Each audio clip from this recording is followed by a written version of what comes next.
So Joffrey, I just want to I had these thoughts this morning after our global call. By the way, I'm recording now. And that is called group formation. Have you ever studied it? Group Or, formation? yes, the I way think that, I have read things in the past, but I don't yeah. recall very much of that. Well, I remember being taught group formation in a very simple format, and I've observed it last week and this week, and I observed it with you and me and Steve. And here in very simplified terms, here are the stages. I mean, this is something you can put in your brain and learn. And besides, I thought, I'm going to record this. I'm going to put this on XP Factor Mm. because it's going to be good for everybody. And maybe it'll be good for a year or two from now. But in forming groups, whether it's a one-time meeting or whether it's a group that you form over time, or it could be a soccer team, you will see these events and trends, and it's called forming, norming, storming, performing, adjourning. And in some ways it's designed like that to be clever, but it works. And it is not a straight line. In other words, you don't have one meeting and say, let's form. And the next meeting, let's establish norms. Right. Almost every meeting goes through like one thing your brother did, which was really good, is he put closure on the meeting today. He had a very structured way to adjourn. Mm-hmm. And it was good. You bet. I did acknowledging our guest. Yes. Go ahead. Right. And what it did too is for everyone, it put an end on the meeting. And here is what happens when you look at the team performance and when you look at the team effectiveness. When you're first forming, you're getting to know each other. You're setting some ground rules. Like, for example, when to mute. When you're not speaking, mute your phone. You bet. And it helps the entire audience. You know, if you're in a soccer practice on my team, is I would say practice was going to start at 6:30 a.m. You start stretching at 6:15 a.m. You don't stretch during practice time. So Okay. those are some ground rules. And then storming is when, let's say, somebody resists or their ego gets involved, or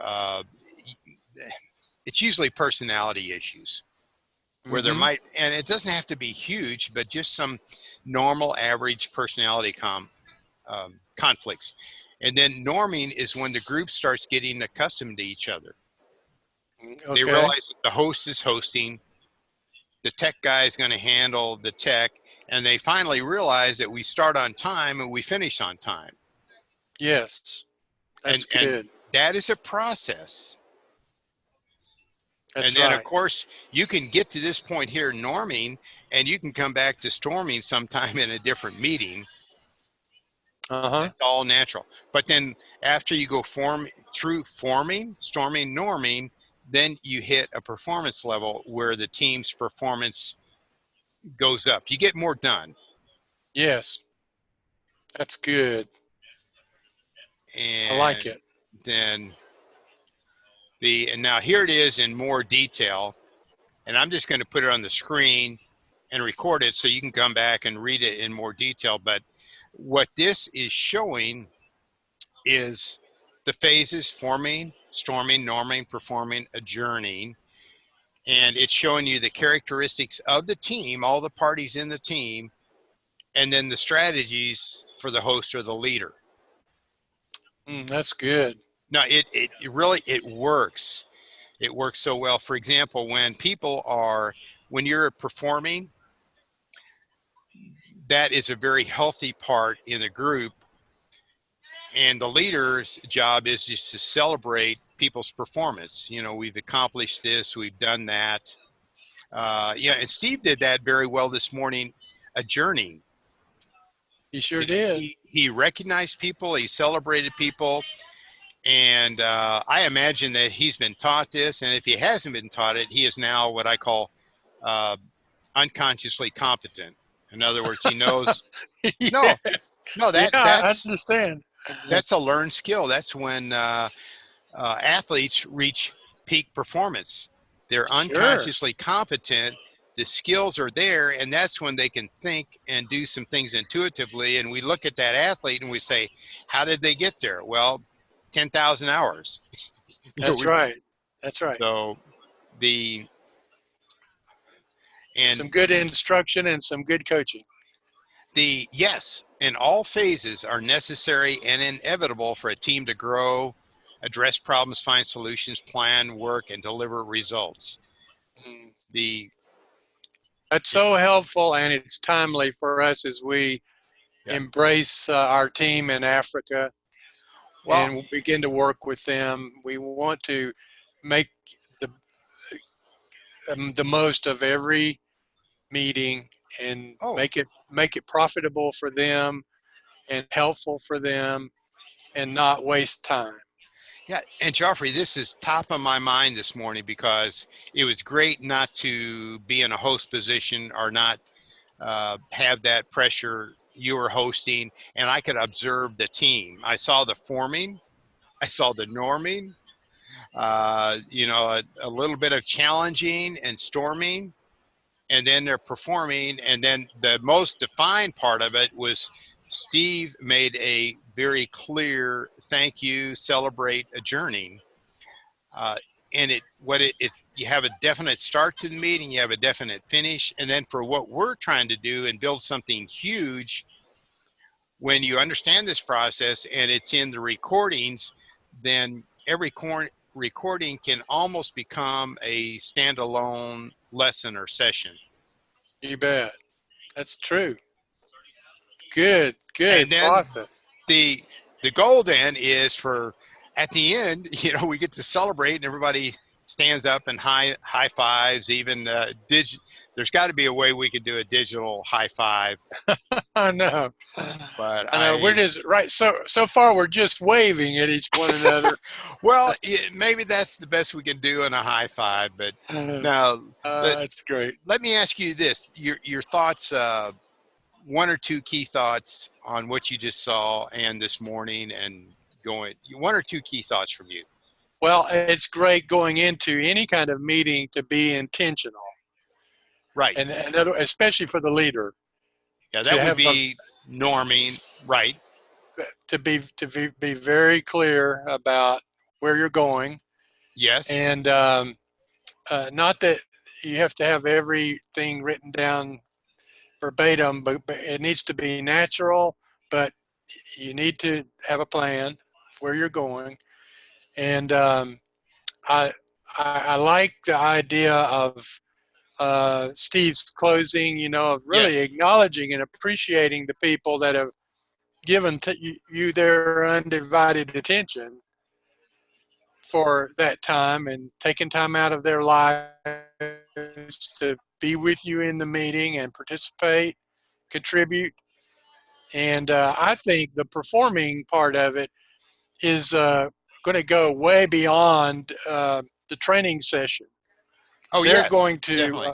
remember. They're going to remember what happened in that meeting, how it affected them, and now that you've given us a real clear outline, they're going to be able to know how to be intentional about incorporating those phases in their own meetings with the people they're discipling. Right. Well, and I just wanted you to see this, your fresh eyes, maybe seeing this on a slide deck for the first time, and then also being able to review this morning's meeting. And at the same time, since it's recorded, going forward, other people can look at it and say, oh, that's what happened. We just went through a little bit of storming where we saw some egos and people had questions. And perhaps maybe we didn't do the forming and norming properly as far as expectations on simple things like a start time and an end time Correct. and a topic time, or, as a group gets larger, limited time. For example, we're going to go around this circle and we have 10 people. We're going to discuss this topic and you have 3 minutes, go. And then don't be upset when somebody interrupts you and says, Joffrey, your time's up. That's right. That's right. And you have some good reasons, why you, because of, why you limited our time this morning. Right. Share those, would you? Just share those. Oh, yes. Let me share that, because as we go forward, and let's say we use technology like Zoom recorded calls, I have an upgraded version, which means I spent money for more flexibility, more tools. But I believe going forward, we're going to see a lot of people using Zoom and using the free version, which is fine. It works great. But then they're going to have a time limit in the 40 to 45-minute area. And we should just be accustomed to that. The second reason is the file size, the upload time, download time, and the bandwidth that it takes to upload a video is pretty significant. So our time limit of saying stop at 35, knowing full well we don't stop at 35, and making the max 40 minutes. For example, today I gave you a 35-minute warning or call, and we finished at 37 minutes. So then the Correct. file is then manageable. Also, we have a smaller audio file, because I see that much of our content will probably be served audio, phone to phone audio, because it's easier to upload, download, and people are consuming videos like they do podcasts. In other words, people will put this audio on their tablet or their phone as they're working in the kitchen, or they're out, like when you're out walking Heidi. And Heidi's not your wife, Heidi is your Right. dog. That's right. But, Uh, and that is part of our forming and norming, and which may lead to some storming when somebody's mid-sentence, and I'm the guy that blows a whistle and says, time's up. that's great. That's great. Thank you for that explanation, because I had a question from one of the participants about why did we just go use 35 minutes this morning, and that's a very good explanation. Oh, Thank you very much. good. Well, we'll end right there. Okay.